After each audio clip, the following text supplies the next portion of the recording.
What can the fans expect this Sunday from you guys? This Sunday po, asahan niyo po na napakaraming mga theme songs na naging bahagi po ng buhay ninyo ang aawitin po namin ni Eric Santos para sa lahat.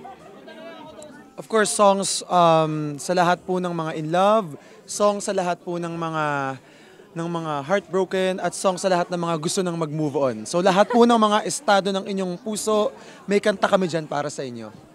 And you guys are the king and queen of, was it Hearts? How do you live up to that title? And who are your inspirations? Siyempre, our fans.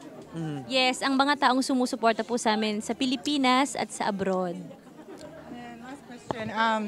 You said you wanted to do like a duet album and you stick to your pop ballads. If there was a different kind of sound that you could record in the future, just, out of curiosity, what would that sound be like?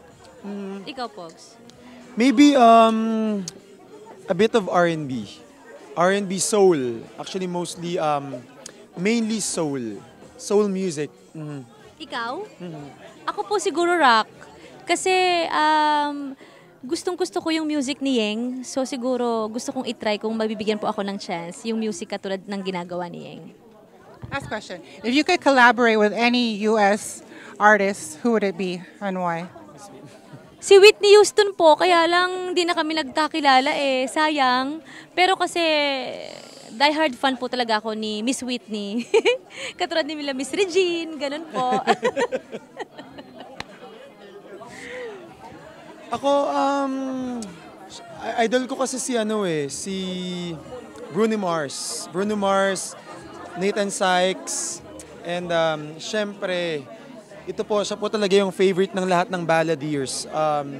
Mr. Barry Manilow. Oh my God, si Barry Manilow, yes.